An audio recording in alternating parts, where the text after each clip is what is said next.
उत्तर प्रदेश में गोरखपुर के जावुआ नाम का एक छोटा सा गांव है। यहाँ बहुत कम लोग रहते हैं। लोग मिलजुल कर रहते हैं।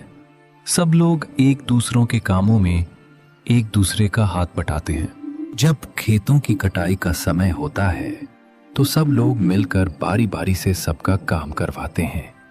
गांव में मिट्टी के घर बहुत ज्यादा हैं। सिर्फ गिने चुने ही मकान कुछ पक्के हैं। यहाँ की सड़कें भी मिट्टी की ही बनी हैं। सारे लोगों का घर दूर दूर पे है। फिर भी सारे लोग एक दूसरे के घर आया जाया करते हैं। गांव के बाहर एक तरफ सिर्फ खेत ही खेत और दूसरी ओर गांव है। गांव में लाइट कम ही रहा करती है। अक्सर रात के समय लाइट चली जाया करती है। लोग दीपक बत्ती जलाकर ही अपना काम चलाते हैं। अब अप्रैल का महीना लगभग खत्म होने को है। अब गांव के लोग अपना बिस्तर घर के बाहर ही लगाने लगे हैं। लाइट चले जाने पर गांव के लोग अक्सर इकट्ठा बैठकर एक दूसरे से बातें करते हुए अपने किस्से कहानी बताया करते हैं। आज शाम को फिर से गांव की लाइट चली गई है। गांव के 3 लोग गांव के बड़े पेड़ के नीचे बैठकर आपस में बातें कर रहे थे। ये तो रोज का नाटक शुरू हो गया। शाम होते ही बत्ती गुल हो जाती है रोज रोज। हाँ, एकदम सही बात कही। लेकिन ये क्या, शैलेंद्र चाचा तो आए नहीं अभी तक। शैलेंद्र चाचा से शाम को कहानी सुने बिना कोई मजा ही नहीं आता। अरे क्या बोल रहे हो? वो कोई कहानी नहीं, सब सच्ची घटनाएं हैं। हाँ, बिल्कुल सही कहा। अरे छोड़ो यार, मुझे तो नहीं लगता वो कोई सच्ची घटनाएं हैं। इस दुनिया में आंखों के सामने जो दिखता है उसके बाहर भी बहुत कुछ होता, ये शायद विश्वास नहीं करता, इसीलिए ये सब कह रहा है। क्यों? पिछली बार की बात याद नहीं? वो जो शैलेंद्र चाचा बता रहे थे, किसी डूंकर नाम की जगह पर एक कुएं में एक पिशाच रहता था। तीनों ऐसे बातें कर रहे थे तब एक बुजुर्ग आदमी वहां आ पहुंचता है। अरे वो देखो, शैलेंद्र चाचा आ गए। क्या हाल है? कैसे हो सब? बैठिए बैठिए, आपकी बातें कर रहे थे हम। आज फिर बत्ती गुल हो गई। हम तो सोच रहे थे आज शायद आप नहीं आओगे। आप नहीं आते तो हमारे गपशप जमते नहीं है। मैं तुम लोगों से उम्र में बड़ा हो सकता हूं, लेकिन तुम्हारे जैसे जवान लड़कों के साथ बैठकर गपशप करने में मजा ही अलग है। उन बूढ़ों के साथ बैठकर दूसरों की बुराई करना मुझे बिल्कुल नहीं भाता। तो शैलेंद्र चाचा, आज आपके जीवन की कौन सी घटना सुनाओगे? सच में चाचा, आप जो घटनाएं सुनाते हो वो सुनकर तो किसी को भी डर लग जाएगा। अच्छा चाचा, आपने सामने से कभी भूत देखा है कोई? तुम लोग शायद सोचते होंगे कि मैं तुम्हें जो घटनाएं सुनाता हूं वो सब मनगढ़ंत है, पर ऐसा बिल्कुल नहीं है। मैं डाकिया होने के नाते इस देश की अलग अलग जगहों पर रहा हूं। वहां से कितनी तरह के अनुभव हुए हैं मुझे, और वही तुम लोगों को सुनाता हूं। शैलेंद्र चाचा, आज ना अपनी आंखों से देखा कोई भूत का किस्सा सुन। चलो आज मैं तुम्हें अपने जीवन में हुई एक घटना के बारे में बताता हूं। ये उन समय की बात है जब मैं जवान हुआ करता था। घनघोर बारिश का समय था। आखिरी शाम में अपने मित्र शास्त्री के घर पर घूमने को निकला था। रास्ते में जोरदार बारिश होने लगी। मुझे आशा नहीं थी कि इतनी जोरदार बारिश होने लगेगी।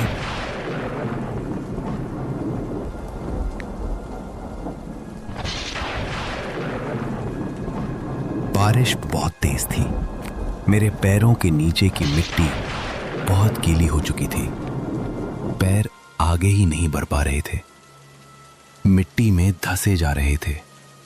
मैंने एक दूसरे पत्थर वाले रास्ते से आगे बढ़ने का सोचा, लेकिन वो वाला रास्ता थोड़ा जंगल से होकर गुजरता था और इस गीली मिट्टी वाले रास्ते से शास्त्री के घर तक नहीं पहुंचा जा सकता था। तो मैंने पत्थर वाले रास्ते से ही चलना उचित समझा। मैंने आगे बढ़ना शुरू किया। बारिश लगने की वजह से अंधेरा छा गया था। रास्ते पर केवल बारिश की आवाज और चारों तरफ खामोशी छाई हुई थी। रास्ता बिल्कुल सुनसान हो गया था। कुछ कीटों की किटकिट की आवाजें आ रही थीं। वो रास्ते को और भयानक बना रही थी।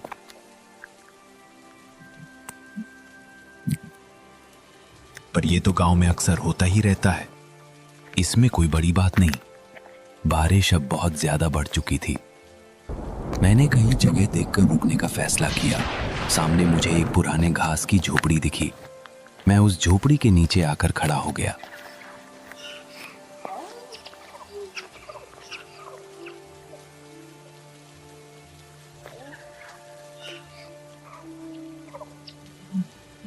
बारिश बहुत तेज हो चुकी थी। बादल बहुत जोरों से गरज रहे थे। अचानक कहीं से एक और आदमी बारिश में भीगते हुए इस झोपड़ी के पास आ गया। अंधेरे में उसे ठीक से देख नहीं पाया। भाई साहब, आप तो पूरी तरह भीग गए हैं। अरे बोलिए मत, इस बारिश में तो निकलना ही ठीक नहीं रहा। बुरा हाल हो गया है मेरा। तो आप कहाँ जा रहे थे?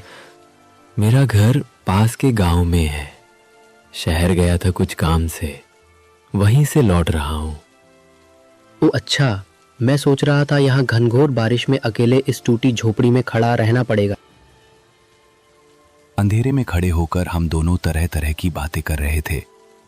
तभी आसमान में एक बिजली गड़गड़ाहट के साथ एक अजीब सी आवाज सुनाई दी, जैसे किसी लड़की की आवाज।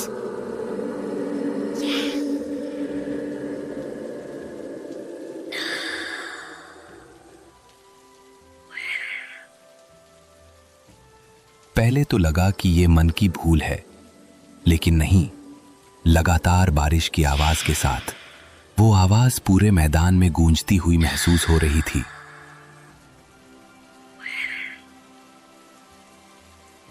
कोई आवाज सुनी आपने? क्या आपने भी सुना? मुझे लगा कि ये मेरे मन का वहम है। नहीं, ये वहम नहीं है। अच्छे से सुनिए। जैसे कोई लड़की हो, कोई लड़की शायद खेलते हुए इधर आ गई होगी। बारिश के कारण लौट नहीं पा रही है। हाँ बिल्कुल, जैसे कुछ कह रही है। क्या कह रही है बताइए? हम दोनों ने कुछ समय तक हवा में कान लगाकर सुना। इस दौरान लड़की की आवाज काफी स्पष्ट हो गई थी। बारिश की बूंद की आवाज को पार करते हुए अब मैं भी साफ साफ सुन पा रहा था।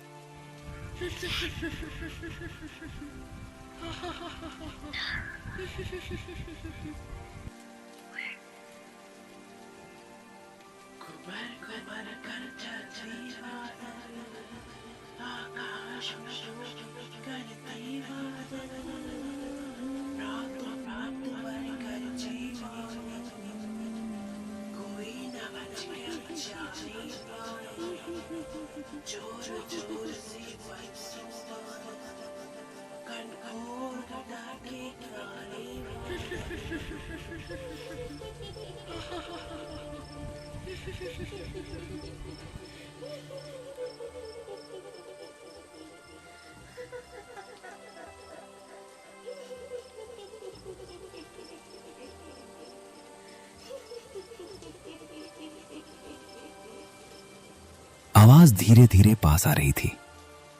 वो आदमी थोड़ा बेचैन हो गया। एक बार जाके देखते हैं, शायद खतरे में है।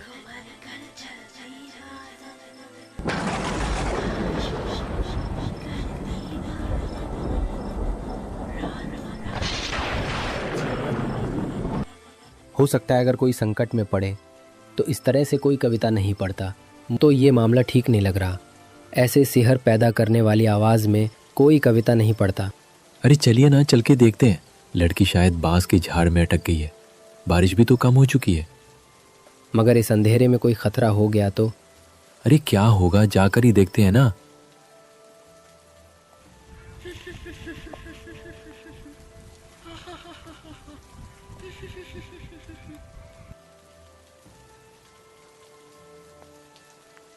उस टूटी फूटी झोपड़ी के सामने ही घना बांस का जंगल लगा हुआ था। पास के जंगल के भीतर अंधकार एक तरह से दबा हुआ था। मुझे कहना नहीं चाहिए, मुझे बिल्कुल भी सिरहन महसूस नहीं हुई।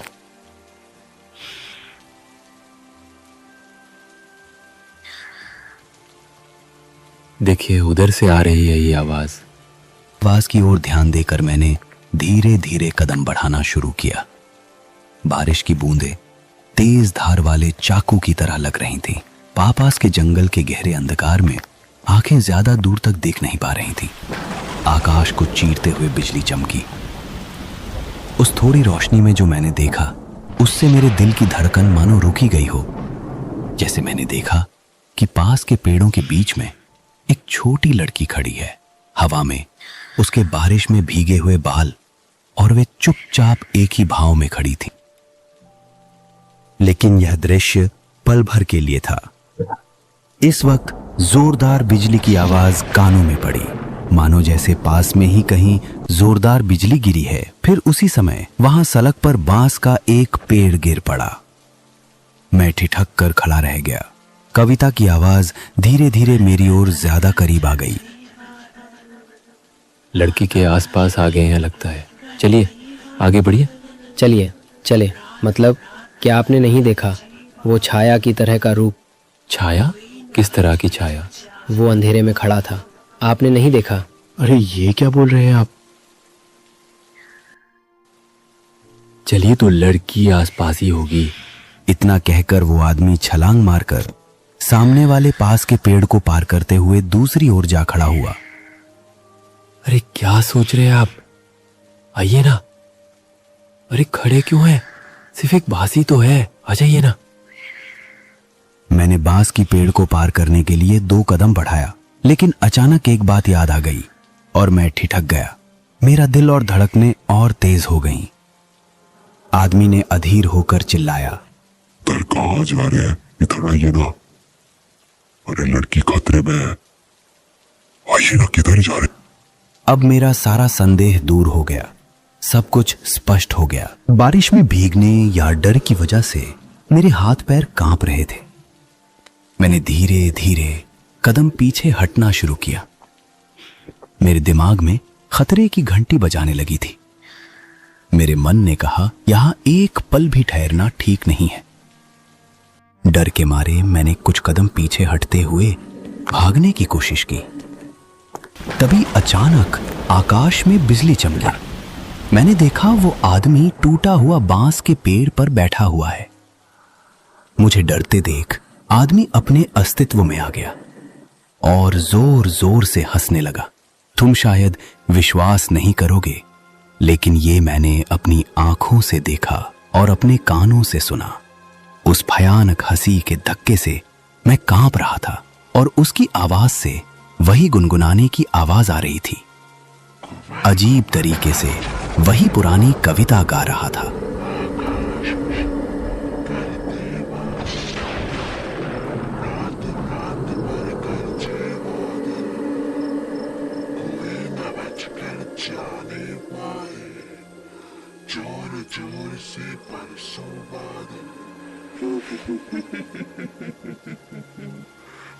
उसके बाद मैं वहां खड़े रहने का साहस नहीं कर पाया। बारिश में भीगते हुए मैं वहां से भाग गया।